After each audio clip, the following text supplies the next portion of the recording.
Yung method tayo. Paano mag-tune up? Uno. Ang firing order natin is 1, 3, 4, 2. 1, 3, 4, 2. Yung dalawa. 1, 3, 4, 2. Ngayon, dahil naka-top dead center na tayo, uno, top dead center natin is uno, tapos injection pump, tapos balancer, tama naman lang, balancer, tapos pinaka-main. Okay. So, uno, top dead center. Paano mag-tune up? Uno muna tayo.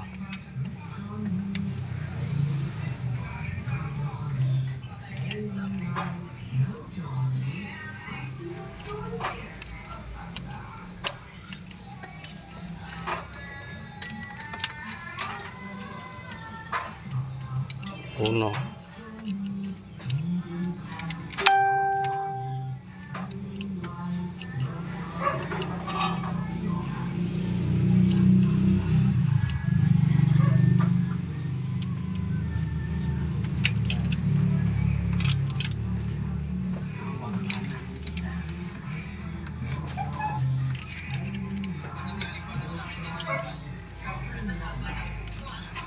Ang gamit ko palang gauge ay 0.25.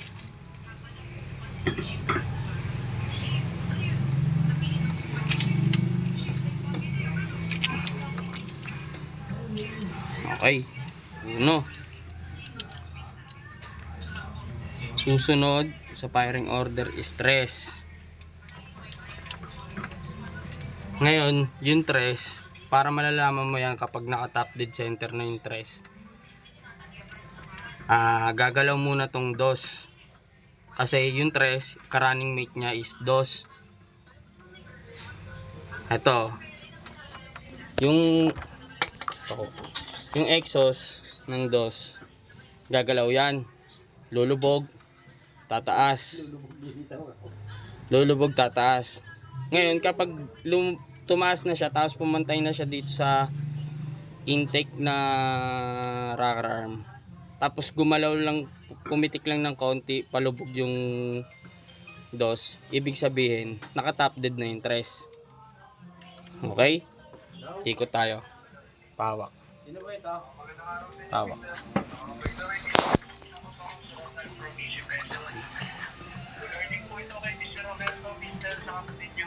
Tapos babantayan nyo lagi itong exhaust ng exhaust ng 2.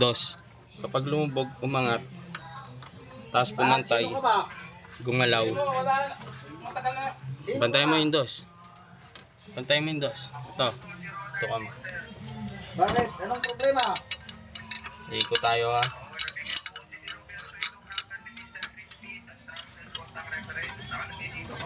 Yan. Wala Lulubog yan. yan. Wala pinalaman yan dyan.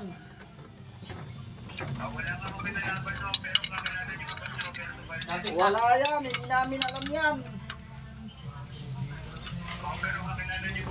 Hindi.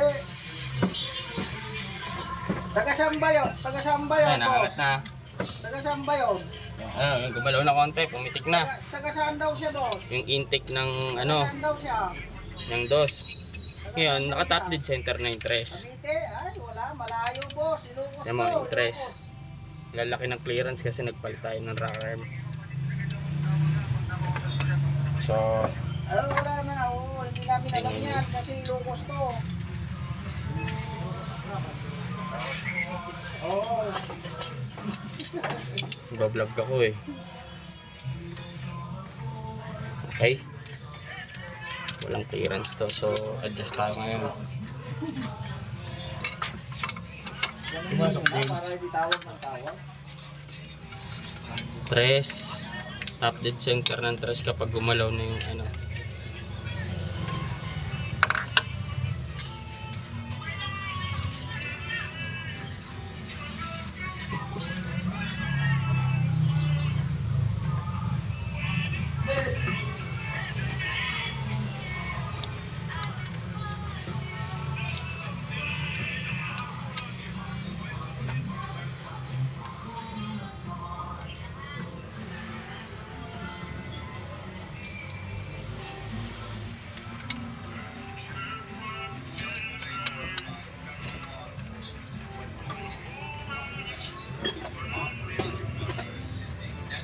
Hindi kayo natatanggal. Natatanggal yan. Hindi pa tayo. Hindi. Tornilyo. May lock yan.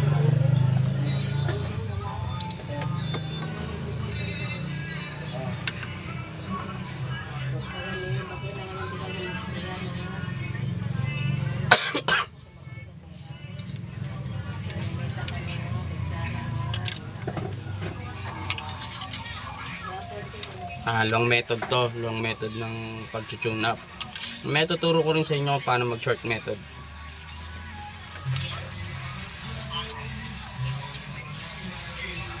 Wala pag tinuruan mo na simpin, susunod na yan. Okay. 3. 1, 3, 4, 2. Ngayon, 4 naman tayo. Ang ka-running mate ng 4 is 1. Ito, 1. 1. Ngayon, hintayin natin lumubog tong 1. Hintayin natin lumubog yung 1 na exhaust.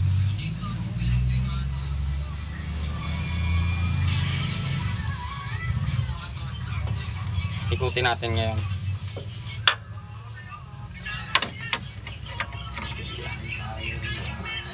Hintayin nung lumubog yung 1. Exhaust 1. Ngayon, kapag pumantay siya sa intake tapos pumitik yung intake na rakaran, ibig sabihin top dead center ng 4. Ayan, lumubog na.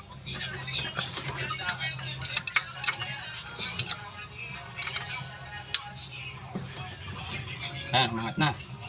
Pag pumitik yung intake ng kapraso, top dead center ng 4 yun. Up. Top dead center ng 4. Pakita mo yung 4. Okay, tukod yung isa kasi bagong arakarm natin.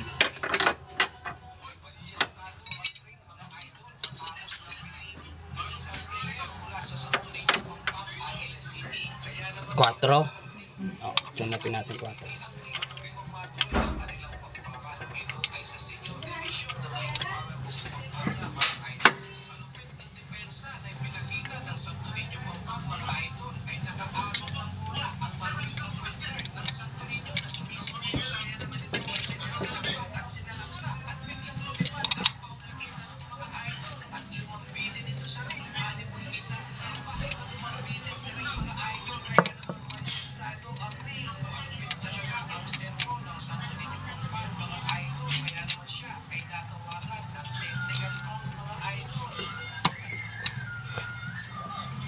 Maliit na yun, laging napuputol sa ilalim. 4 tukod. Tapos tayo.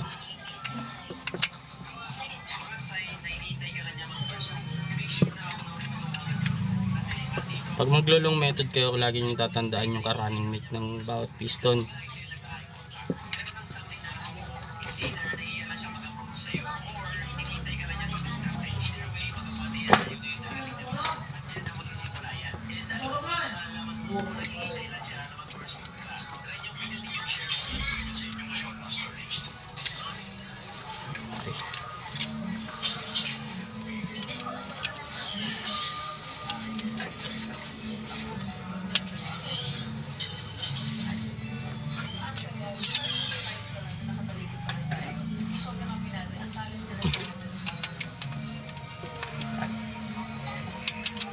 Ngayon galing tayo ng 4. 1, 3, 4. Then next natin yung 2. Check muna natin. Okay.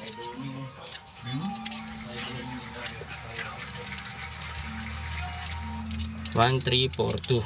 Ayan, galing na tayo ng 4. Sunod tayo sa 2. 2, tukod yung 2. So, hintayin muna natin. Running mate ng 2 is 3. Ngayon, hintayin natin lumubog tong 3. Exhaust, rocker arm. Tapos pag pumantay sa intake, rocker arm. Tapos pumitik lang ng konti yung rocker arm ng intake. Top dead center yon ng 2. Okay, long method yan ha, mga kagrupo. Mga agrasa, kalangis, kadungis. Magpapiral ka na dyan. Ngayon, 1.5 views. running mate ng 2 kasi 2 tayo magtutune up na 3. Bantayan nyo yung exhaust ng 3 para kung pag lumubog tapos umangat, okay na. Ayun, lumubog na. Para malalaman nyo kung naka top dead center na yung 2. Sa running mate nya kayo tumingin sa 3. Umangat na. Hintayin nyo lumubog yung intake, rocker arm, nang pumitik lang ng konti. Top dead center yun, ng 2. Oops. Top dead center ng 2. Tune up tayo.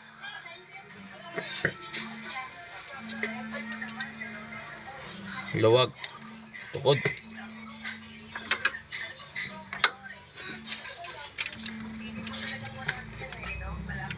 Ito yung tinatawag nilang long method. Isa-isa. Tuturo rin natin mamaya yung short method. Para double check lang tayo ng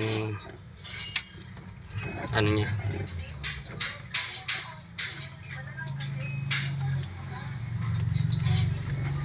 Tukod.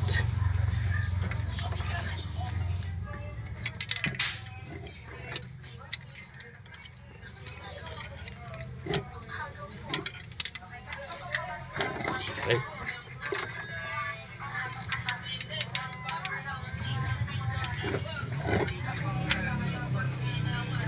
Long method to mga kadungis.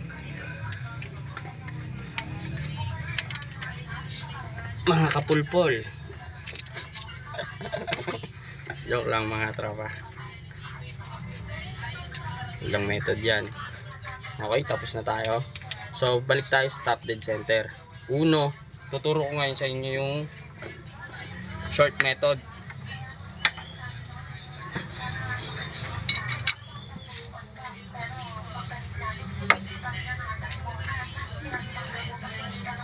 Nag-aral din ako sa testa ng ganito.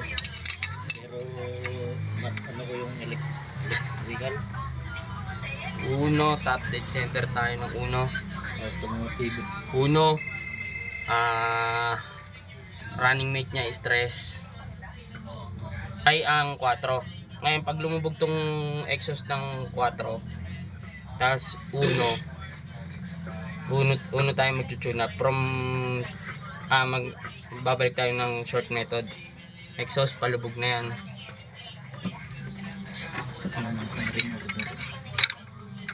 Exhaust pag umangat yan, pumantay dun sa intake cracker arm, tapos pumitik lang konti yung intake cracker arm, matik yun, puno na yun. Yan, puno yan.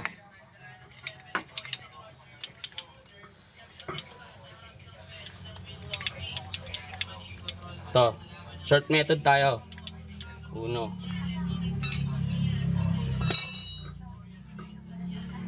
Uno. Ang i-tune up nyo sa uno, short method. 1, 2, rocker arm ng 1. Tapos, intake ng 2, rocker arm, intake ng 2. Tapos, exhaust ng 3. Okay? O, ngayon. Yan ang tinatawag na short method. 1, rocker arm exhaust intake. 2, intake. 3, exhaust. Okay? Lipat tayo sa 4. Kasi short method lang tayo eh. 4. Ngayon, 4, running mate ng 4 is 1. Lulubog tong exhaust ng 1 pag pumantay sa intake. Tapos lumubog konti yung intake. Top dead center ng 4 yon. Okay, ikot tayo.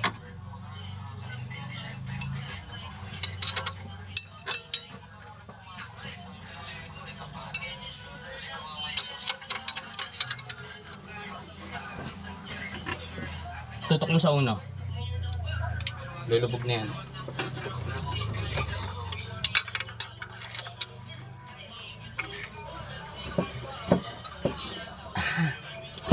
Ayan, lulubog na.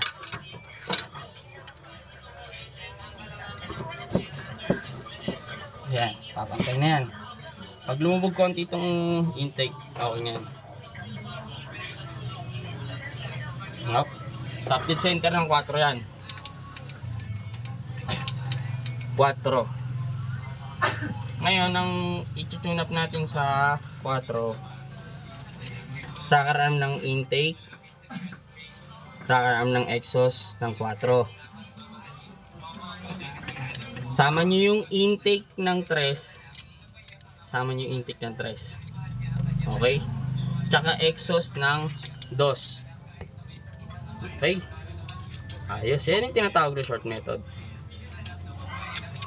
Okay? Walang tukod dyan kahit ikutin mo yan. Okay mga kagrupo. Okay mga kagrupo. Masaya na tayo dyan.